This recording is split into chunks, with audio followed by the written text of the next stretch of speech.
Hello, my sweetie. Come closer, my darling. Mommy's right here. Just breathe and relax. I know sometimes you miss me. Sometimes you need to hear my voice. It's okay. Whenever you feel lonely or tired, just put this on. Mommy will always be here for you. Remember how safe you felt when I was near, when I stroked your hair and whispered that everything will be all right.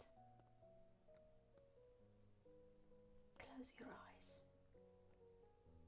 Feel my hand gently on your head again. You are not alone.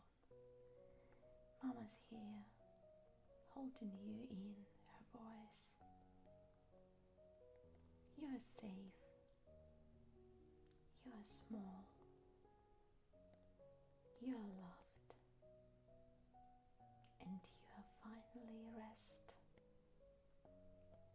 I love you, my sweetheart. Tonight, I'm going to read you the story I used to read to you when you were little.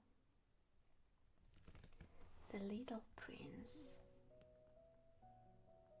There we go.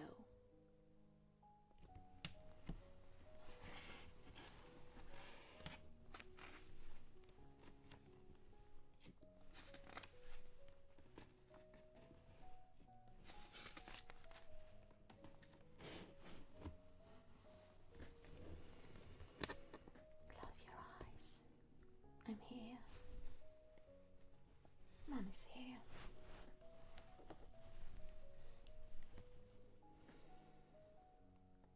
Once, when I was 6, I saw a magnificent picture in a book about the jungle called True Stories. It showed a boa constrictor swallowing a wild beast. Here is a copy of the picture. In the book it said, boa constrictors swallow their prey whole without chewing. Afterward, they are no longer able to move, and they sleep during the 6 months of their digestion. In those days, I thought a lot about jungle adventures. It eventually managed to make my first drawing using a colored pencil. My drawing number 1 looked like this. I showed the grown-ups my masterpiece and I asked them if my drawing scared them. They answered, "Why be scared of hat?" My drawing wasn't a picture of a hat. It was a picture of a boa constrictor digesting an elephant. Then I drew the inside of the boa constrictor so the grown-ups could understand. They always need explanations. My drawing number 2 looked like this. The grown-ups advised me to put away my drawings of boa constrictors outside or inside and apply myself instead to geography, history, arithmetic and grammar. That is why I abandoned, at the age of 6, a magnificent career as an artist.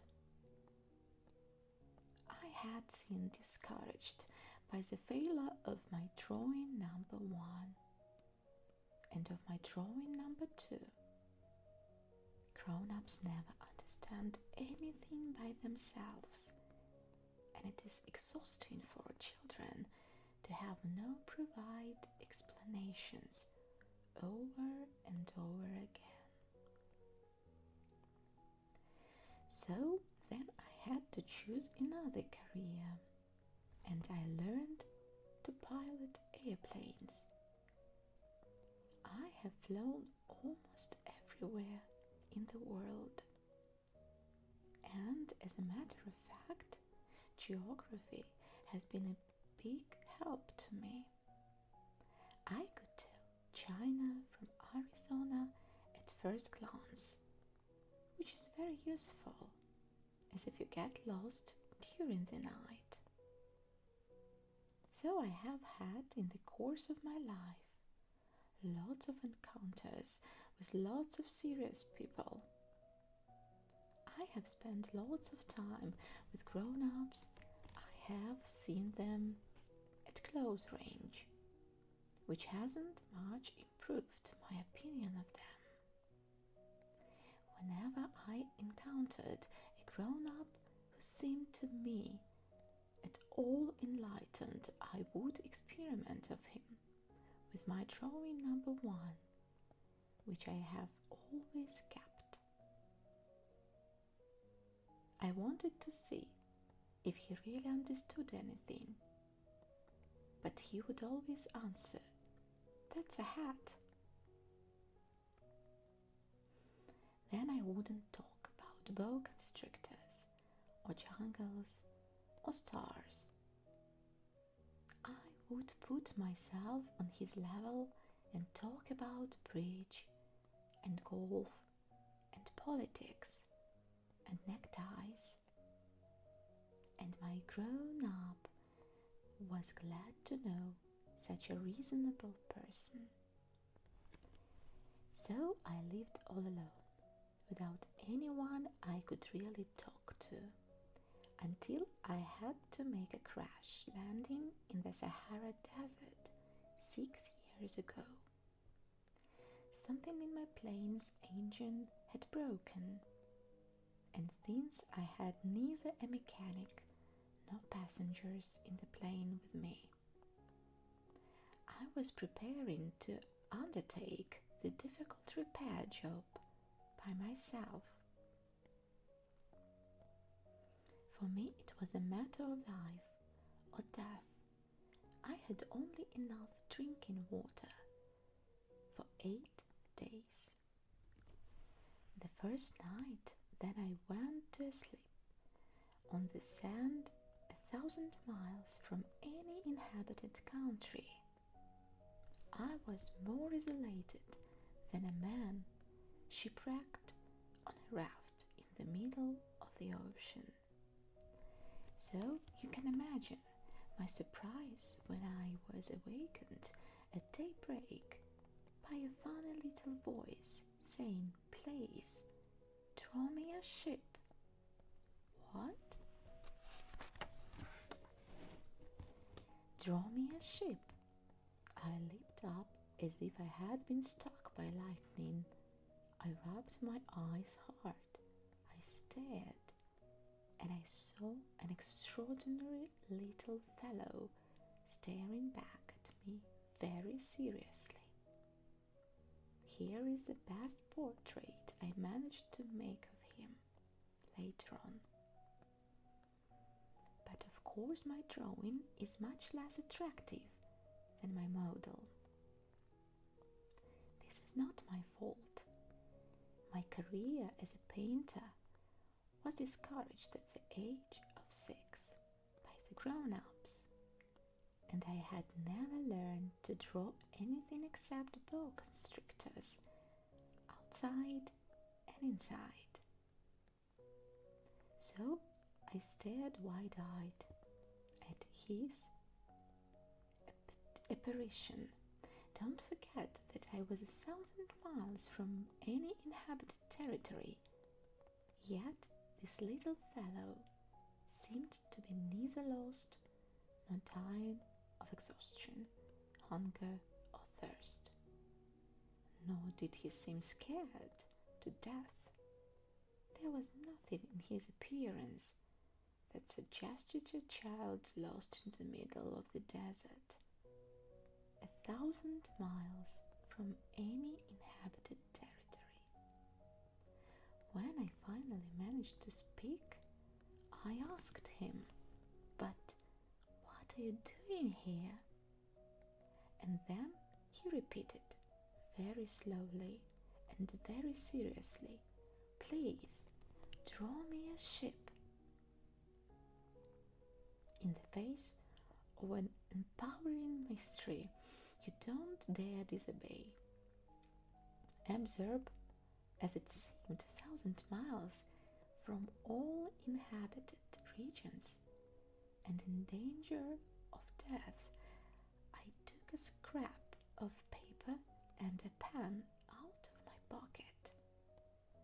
But then I remembered that I had mostly studied geography, history, arithmetic, and grammar, and I told the little fellow rather crossly that I didn't know how to draw. He replied, "That doesn't matter. Draw me a ship." Since I had never drawn a ship, I made him one of the only two drawings I knew how to make. The one of the boa constrictors from outside, and I was astounded to hear the little fellow answer, "No, no, I don't want an elephant inside a boa constrictor. A boa constrictor is very dangerous, and an elephant would get in the way. Where I live, everything is very small. I need a ship.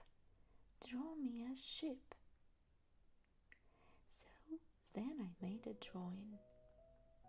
He looked at it carefully and then said, "No, this one is already quite sick. Make another." I made another drawing. My friend gave me a kind, indulgent smile. "You can see for yourself. That's not a ship. It's a ram. It has horns."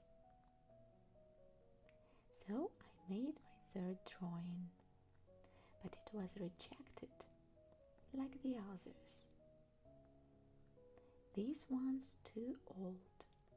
I want a ship that will live a long time." So then, impatiently, since I was in a hurry to start work on my engine, I scribbled this drawing and added, "This is just the crate. The ship you want is inside."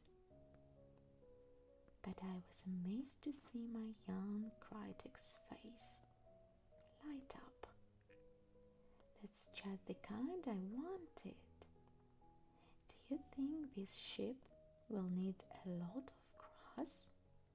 "Why?" "Because where I live, everything is very small. There's sure to be enough. I've given you a very small ship." He bent over the drawing, "Not so small as all that. Look, he's gone to sleep." And that's how I made the acquaintance of the little prince. It took me a long time to understand where he came from. The little prince had asked me so many questions, never seemed to hear the ones I asked him. It were things he said quite at random that, bit by bit, explained everything.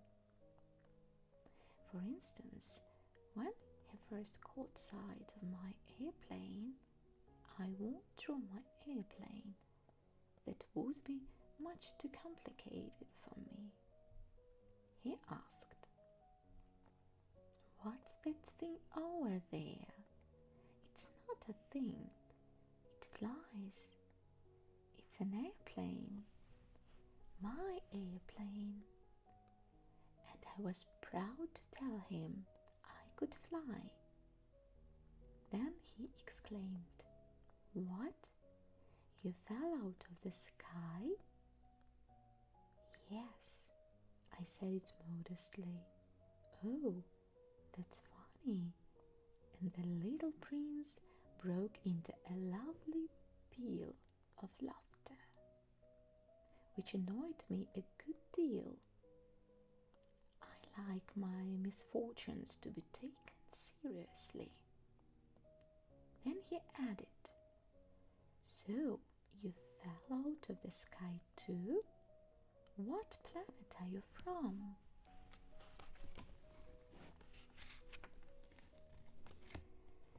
That was when I had the first clue to the mystery of his presence, and I questioned him sharply. "Do you come from another planet?" But he made no answer. He shook his head a little, still staring at my airplane. "Of course, that couldn't have brought you from very far." And he fell into a reverie that lasted a long while. Then, taking my ship out of his pocket, he plunged into contemplation of this treasure. You can imagine how intrigued I was by this hint about other planets. I tried to learn more. "Where do you come from, little fellow? Where is this where I live of yours? Where will you be taking my ship?"